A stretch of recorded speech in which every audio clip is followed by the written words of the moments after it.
ವಿಜಯ್ ಅವರ ಸರ್ಕಾರ ಬಿದ್ದು ಹೋಗ್ಬಿಡುತ್ತಾ, ಪತನ ಆಗ್ಬಿಡುತ್ತಾ ಅನ್ನುವಂಥ ಚರ್ಚೆಗಳಾಗ್ತಾ ಇದೆ. ಹೆಂಗೆ ಇದು ಸಿ ಜೋಸೆಫ್ ಅವರ ವಿಜಯ್ ಅವರು ಬೇರೆ ಬೇರೆ ಪಾರ್ಟಿಗಳ ಜೊತೆಗೆ ಮೈತ್ರಿಯನ್ನು ಮಾಡಿಕೊಂಡು ಸರ್ಕಾರವನ್ನು ರಚನೆ ಮಾಡಿದ್ದಾರೆ. AIADMK 25 ಜನ ಶಾಸಕರೆಲ್ಲ ಬೆಂಬಲ ಕೊಟ್ಟಿದ್ದಾರೆ. ವಿಜಯ್ ಸರ್ಕಾರಕ್ಕೆ ಇದೀಗ ಸಂಕಷ್ಟ ಅಂತ. ಸಂಪುಟ ವಿಸ್ತರಣೆ ಬೆನ್ನಲ್ಲೇ ದಳಪತಿ ಸರ್ಕಾರಕ್ಕೆ ಸಂಕಷ್ಟ ಎದುರಾಗಿದೆ. ವಿವಿಧ ಪಕ್ಷಗಳ ಬೆಂಬಲ ಪಡೆದು ಸರ್ಕಾರವನ್ನು ರಚನೆ ಮಾಡಿರುವುದು ಅಭದ್ರತೆಯ ಭೀತಿ ಕಾಡ್ತಾ ಇದೆ.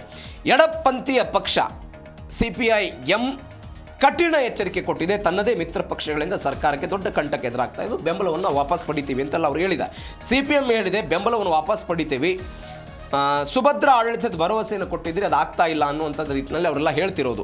ಪಕ್ಷಾಂತರ ಮಾಡಿದ ಶಾಸಕರಿಗೆ ಸಚಿವ ಸ್ಥಾನ ಕೊಡಬಾರದು ಅಂತ VC ಹೇಳ್ತಾ ಇರೋದು. CPI-M CPI ಇಬ್ಬರು ಕೂಡ 4 ಜನ ಒಟ್ಟಾರೆ ಶಾಸಕರು, VC 2 ಜನ. ಇವರೆಲ್ಲರ ಬೆಂಬಲದಿಂದಲೇ 118 ಆಗಿತ್ತು ವಿಜಯ್ ಅವರದ್ದು. ಇದೀಗ ಒಂದು ವೇಳೆ AIADMKಗೆ ಸಚಿವ ಸ್ಥಾನ ಕೊಟ್ಟರೆ ಅದು ಕೂಡ ಇವರ ಹೊಡೆತಕ್ಕೆ ಅಥವಾ ಬೆಂಬಲವನ್ನು ವಾಪಸ್ ತೆಗೆದುಕೊಳ್ಳೋದಕ್ಕೆ ಕಾರಣ ಅಂತ ಹೇಳ್ತಿದ್ದಾರೆ. ಆದರೆ ಇದಕ್ಕೆ ಕಾರಣ ಏನು? ವಿಜಯ್ ಸರ್ಕಾರದಲ್ಲಿನ ಈ ಸಂಘರ್ಷ ಒಂದೇ ವಾರದಲ್ಲಿ ಸೃಷ್ಟಿಯಾಗೋದಕ್ಕೆ ಕಾರಣ ಏನು?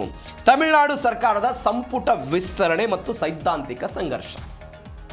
ನೀವು AIADMK ಇಷ್ಟು ದಿನಗಳ ಅದು ಷಣ್ಮುಗಮ್ ಆಗಿರ್ಬೋದು, ವೇಲುಮಣಿ ಆಗಿರ್ಬೋದು, ಇವರೆಲ್ಲ ಯಾರ ಕಡೆ ಇದ್ರು? NDA ಮೈತ್ರಿಕೂಟದಲ್ಲಿ ಇದ್ರು ಇವರು. AIADMK BJP ಜೊತೆಗಿತ್ತು, NDA ಮೈತ್ರಿಕೂಟ.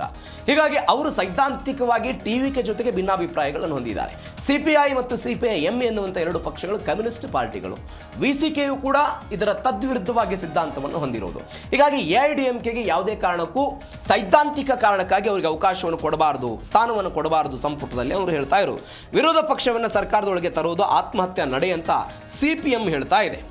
ಅವರು ಹೇಳ್ತಾ ಇರೋದು ಒಂದು ವೇಳೆ ಅವರಿಗೆ ಸಚಿವ ಸ್ಥಾನ ಕೊಡೋದೇ ಆಗಿತ್ತು ಅಂತ ಹೇಳಿದ್ರೆ ಅವರು ಈಗಿರುವಂಥ ಶಾಸಕ ಸ್ಥಾನಕ್ಕೆ ರಾಜೀನಾಮೆ ಕೊಡಲಿ, ಅದಾದ ನಂತರ ಬೈ ಎಲೆಕ್ಷನ್ ಎದುರಿಸಲಿ, TVK ಸೇರ್ಪಡೆ ಮಾಡಿಕೊಂಡು ಬೈ ಎಲೆಕ್ಷನ್ ಎದುರಿಸಲಿ, ಅದಾದ ನಂತರ ಚುನಾವಣೆಯನ್ನು ಗೆಲ್ತಾರಲ್ಲ, ಚುನಾವಣೆ ಗೆದ್ದ ನಂತರ ಅವರಿಗೆ ಸಚಿವ ಸಂಪುಟವನ್ನು ನೀವು ಅವಕಾಶವನ್ನು ಕೊಡಬಹುದು ಅಂತ ಅವ್ರು ಹೇಳ್ತಿದ್ದಾರೆ. ಬಟ್ ಇದು ಕಾನೂನಾತ್ಮಕವಾಗಿ ಏನಾದರೂ ಆಗುತ್ತಾ? ಕಾನೂನಾತ್ಮಕವಾಗಿ ಏನಾಗಲ್ಲ. ಯಾಕಂದರೆ ಈ 25 ಶಾಸಕರ ವಿರುದ್ಧ ನಾವು ಹೋರಾಟ ಮಾಡ್ತೀವಿ ಕಾನೂನಾತ್ಮಕವಾಗಿ ಅಂತ ಎಡಪ್ಪಾಡಿ ಪಳನಿಸ್ವಾಮಿ ಹೇಳಿದ್ದಾರೆ. ಕಾನೂನಾತ್ಮಕವಾಗಿ ಅವರಿಗೆ ಸಚಿವ ಸ್ಥಾನ ಕೊಡೋದ್ರ ಬಗ್ಗೆ ಯಾವುದೇ ಸಂಘರ್ಷಗಳಿಲ್ಲ.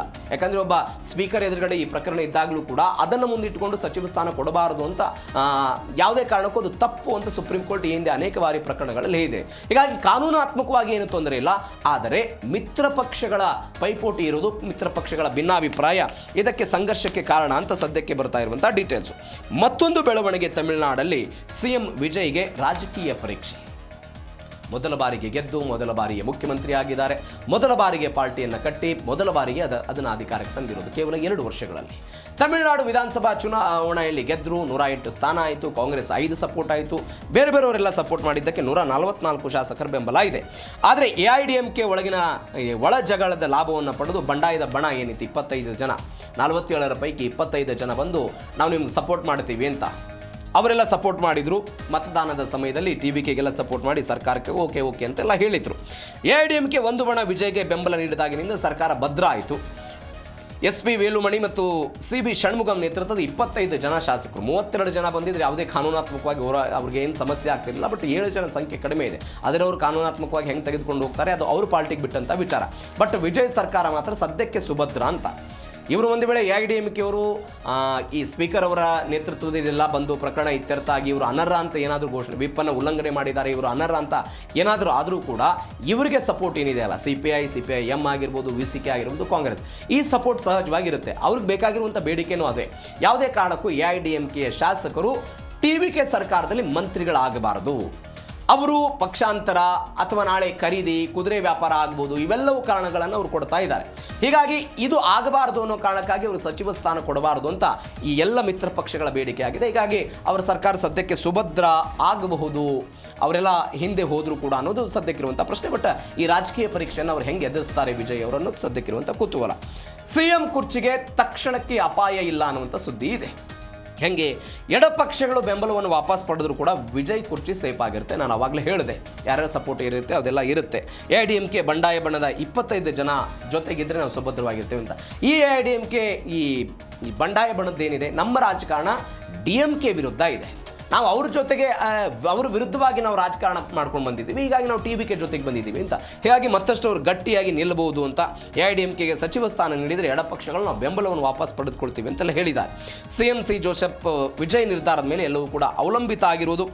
ಇದು ರಾಜತಾಂತ್ರಿಕವಾಗಿ ಒಂದು ಪ್ರಬುದ್ಧತೆಗೆ ಸವಾಲಾಗಿದೆ. ಯಾಕಂದರೆ ಅನೇಕರು ಹೇಳಿದ್ದಾರೆ, MK ಸ್ಟಾಲಿನ್ ಕೂಡ ಹೇಳಿದ್ದಾರೆ, ಅವರಿಗೆಲ್ಲ ರಾಜಕೀಯ ಅನುಭವ ಇಲ್ಲ, 6 ತಿಂಗಳ ಕಾಲ ನಾವು ನೋಡ್ತೀವಿ, ಅದಾದ ನಂತರ ಅವ್ರು ಏನು ಮಾಡ್ತಾರೆ ಅನ್ನೋದ್ರ ಮೇಲೆ ನಿರ್ಧಾರವನ್ನು ಮಾಡ್ತೀವಿ ಅಂತ ಹೇಳ್ತಿದ್ದಾರೆ. ಬಟ್ ಈ ಬೆಳವಣಿಗೆ ತಾಂತ್ರಿಕವಾಗಿ ಏನಾಗುತ್ತೆ, ಸ್ಪೀಕರ್ ತೆಗೆದುಕೊಳ್ಳುವಂಥ ನಿರ್ಣಯ, ಇವರ ಅನರ್ಹತೆಯ ಬಗ್ಗೆ ಮುಂದೆ ಆಗಬಹುದಾದಂಥ ಬೆಳವಣಿಗೆಗಳ ಮೇಲೆ ನಿರ್ಧಾರ ಆಗುತ್ತೆ. ಅದು ಏನೇ ಆದರೂ ಕೂಡ ಸದ್ಯದ ಮಟ್ಟಿಗೆ ವಿಜಯ್ ಅವರ CM ಕುರ್ಚಿ ಸೇಫ್ ಎನ್ನುವಂಥ ಸುದ್ದಿಗಳು ಬರ್ತಾ ಇರೋದು. ಇದು ತಮಿಳುನಾಡಲ್ಲಿ ಆಗ್ತಾ ಇರುವಂತಹ ರಾಜಕಾರಣಕ್ಕೆ ಸಂಬಂಧಪಟ್ಟಂತಹ ಬೆಳವಣಿಗೆಗಳು. ಈ ಬೆಳವಣಿಗೆಗಳ ನಂತರ ತಮಿಳುನಾಡಿನ ರಾಜಕಾರಣ ಯಾವ ದಿಕ್ಕಿಗೆ ಹೋಗುತ್ತೆ, ಅದನ್ನು ಹೆಂಗೆ ತೆಗೆದುಕೊಂಡು ಹೋಗ್ತಾರೆ ಅನ್ನೋದು ಸದ್ಯಕ್ಕಿರುವಂಥ ಕುತೂಹಲ. ಬಟ್ DMK ಮತ್ತು AIADMK ಮೈತ್ರಿ ಆಗ್ಬೋದು ಎನ್ನುವಂಥ ಲೆಕ್ಕಾಚಾರ ಯಾವಾಗಿತ್ತು, ಇವರ 47 ಇದ್ದಾಗ ಮತ್ತು ಅವರ ಸ್ಥಾನಗಳು 70ರ ಆಸುಪಾಸಿನಲ್ಲಿ ಇದ್ದಾಗಿತ್ತು.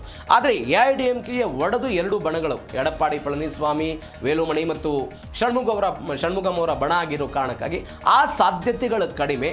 ಆ ಸಾಧ್ಯತೆಗಳನ್ನು ಹೊರತು ಹಾಕಿ ಅಥವಾ ಅದನ್ನು ತೆಗೆದು ಹಾಕಿದರೆ ಈಗ ಇರುವಂತಹ ಬೆಂಬಲ ವಿಜಯ್ ಅವರಿಗೆ ಮುಂದುವರಿಬಹುದು ಅನ್ನೋದು ಸದ್ಯಕ್ಕೆ ಆಗ್ತಾ ಇರುವಂಥ ತಮಿಳುನಾಡಿನ ಬೆಳವಣಿಗೆ. ಏನಾಗುತ್ತೆ ಕಾದು ನೋಡೋಣ ಇದನ್ನು.